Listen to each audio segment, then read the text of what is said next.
like if we invested that time in him, and I'm glad we did. And I think this year Daniel Lyons comes up. I think he's somebody that he fits in what we had with Omar in that mindset of like young guy, true freshman.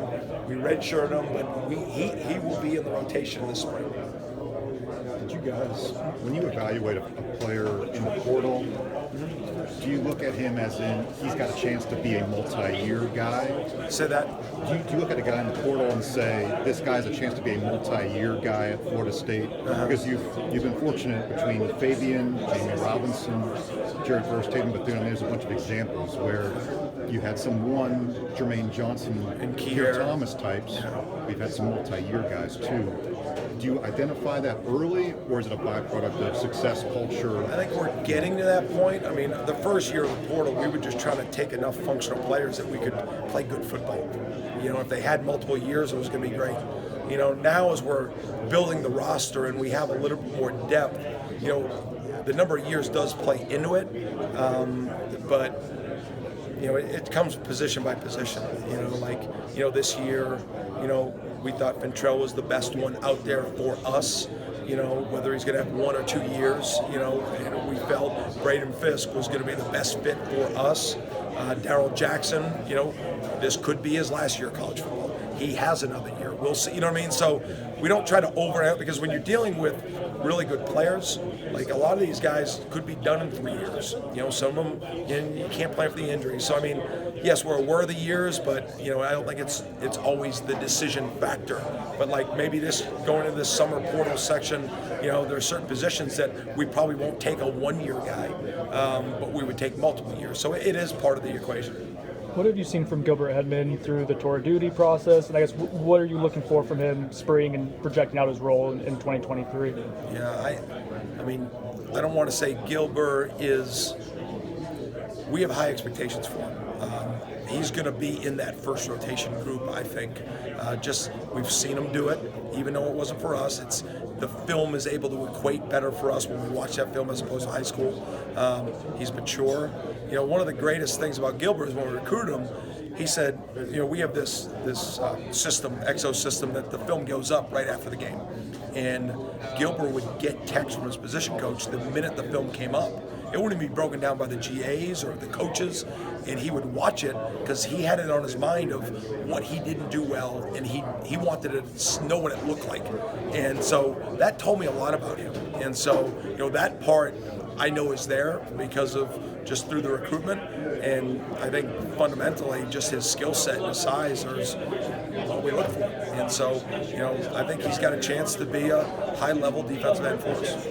When we were talking to Coach Norvell earlier, he was asked about the defensive line and the versatility of the group potentially. He smiled. He seems excited about it. I'm sure you are as well. I guess, what do you like about what the group, maybe at its peak, what it could present for you guys this season? Yeah, I think, you've got pass rushers, you've got guys that are stout in the run game, and you have guys that can play all 3 downs, and I think we've got a good mix. And that comes through evaluation, comes through development, and just building the group. And it's starting to get to a point that we feel really comfortable with how we built it. Now it's still about the development and getting them to play together and getting to certain roles. And I just don't want us to become very cookie cutter with the roles yet, right? Because there's not always going to be 2 D ends and 2 D tackles on the field together. We've shown the ability to play with multiple defensive ends, and I think we're open to playing with multiple defensive tackles too, based on roles and based on how it could play. And so I'm open to all of it. I just want to go out there and make sure that we're playing the best defense we can play. Is that fun as a defensive coordinator to kind of allow yourself to think about those possibilities? I think it's my job, to evaluate, build the group, and then when you build it, I'm not always going to have Jamie.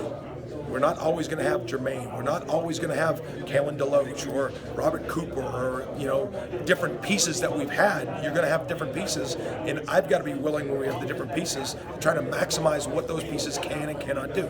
That's part of being the coordinator. You coordinate what it looks like, and, that's what excites me. mentioned Jamie. How fun is it going to be to watch that safety battle during the spring? It'll be good, and anytime you have a player that's had success, I think it builds success for the future. And I'm grateful for him because he allowed for us to use him in multiple ways. And that's not easy for a player because they have to learn multiple spots and they're in things that they may not always see all the time in practice. But what it helps us is now in recruiting a Conrad Hussey, Edwin Joseph. When you move Duke from corner to safety, and they see, okay, I may play this, but I can be used in this way and this way. The flexibility that allows you to show people. It's one thing to say it; it's another thing to do it. And when you take a guy that was a coverage player, and then all of a sudden you made him into a blitzer, you made him a run fitter, playing with a man cover guy, a post player. I'm grateful for what Jamie gave us, and excited for him to go have a great day today. Obviously, you guys had a breakthrough season last year. How, if at all, does that change anything of your approach, mindset, all that stuff heading into the spring? I don't know. It's just we practice one Monday. I'm not being naive, but it is what it is, right? I mean, we've come off years that we weren't that, and we still had to take what we had and build it. And that's what we're doing now with this team. Does the spring feel different? I mean, because you guys have more experience, you guys coming off a 10-win season, does it feel like a little bit different for you guys in a sense coming into the spring? I mean, every year I've coached is different, and I'm not saying, it's just, you have what it is, whether you've built it, inherited it, dealt with it, whatever that is, and now you put the plan together and you go out there, and that's why I love this profession, because it doesn't matter what you've done or what you haven't done.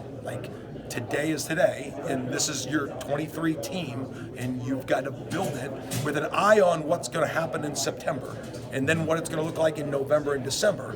But today's the most important day, and you try to build a plan for that, to have a long-term plan for the future. But if you don't take care of the effort needed and the structure for today, then that stuff won't be where you want it to be. And that's why I love this profession.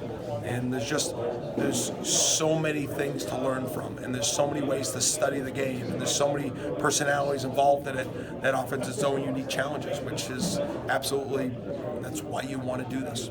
I can imagine as you're coaching the players, 18 to 22-year-old kids, they can look at the success and think that we've made it or we're close and get a little bit complacent. I'm sure they can. Coaches can do that too. Yeah, that's true. Yeah. That's just a different sort of challenge. And that's why I think Mike has said a number of times, what is the goal of the program? Improve. I mean, that's it. That should be all of our goals. That's really hard to do sometimes. And it's harder to do with success. Because everybody tells you, it's easy when you fail to either bury your head or pick yourself up and know, wow, I can't do that again. But when you have a little bit of success, you get people say, hey, good job. Maybe you don't wake up as early. Maybe you don't finish as strong. Maybe you don't, whatever that is. But that's our job to make sure that we use it as a positive. With that, there are guys who, on this roster, were there in 2020, 2021 when things weren't as optimistic. Is there something to that, and that they've learned from failure and learned from those experiences? I think the longer your relationship with people, the deeper the roots, and so the connectivity of you and them is stronger. I think that's just inherent in relationships. The longer, me, Brendan Gant, Kalen DeLoche, I mean, we can go, Akeem Dent, we can go through the names. There was a day one, and now there's day whatever it is. And I don't ever take that for granted. As Fentrell or KJ Kirkland or,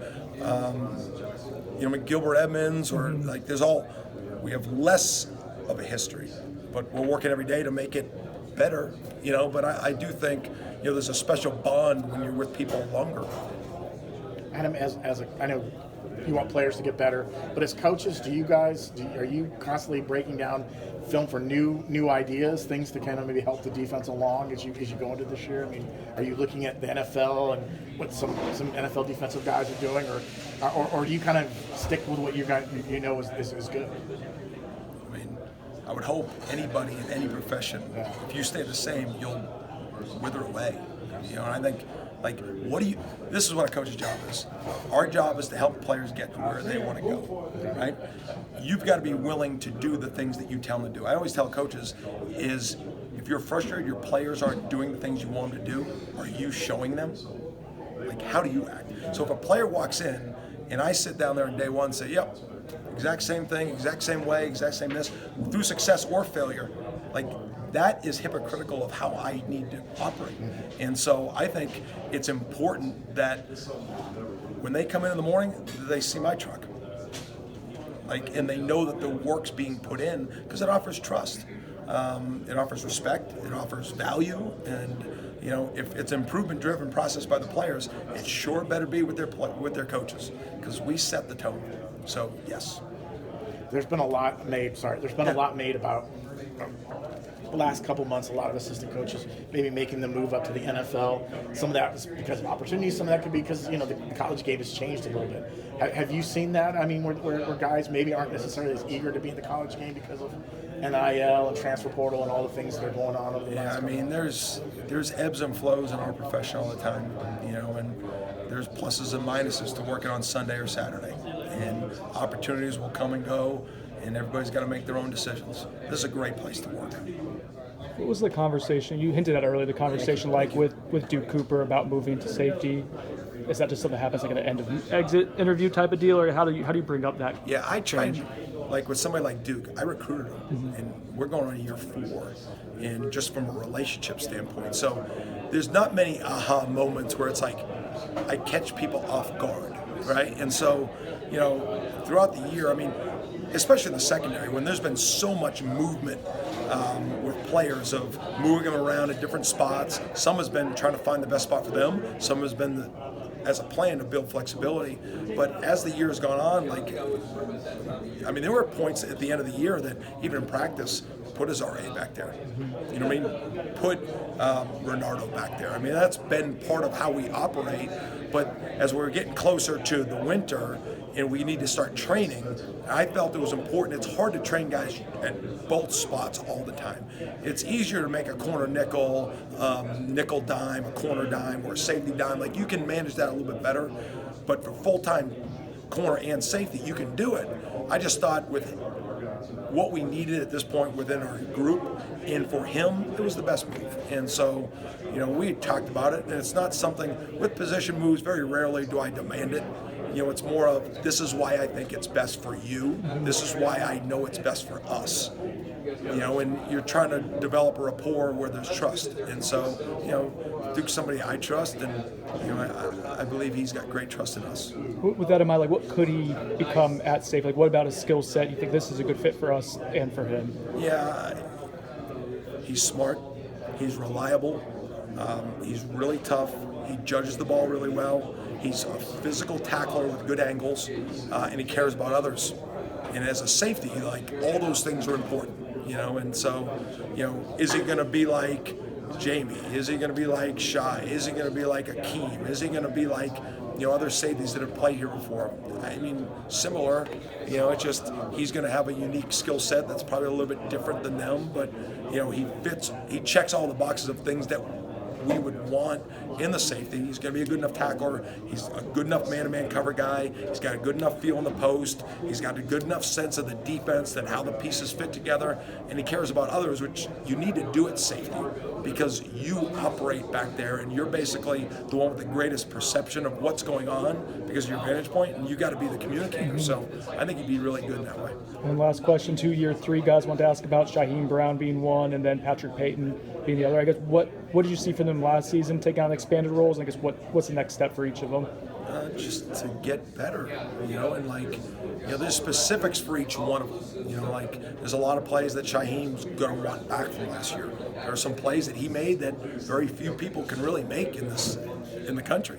And Pat had a really productive year, and I think when you have success like that, that can really explode you into what the next season can be. So, but it comes down to just today and the work and the things that we got to do. But we've shown development at those spots, and it's important that those guys take those next steps. But they were both redshirt freshmen that maybe nobody really thought were gonna, but I think they're both going to be two of the better players in the country. I think they both have that ability.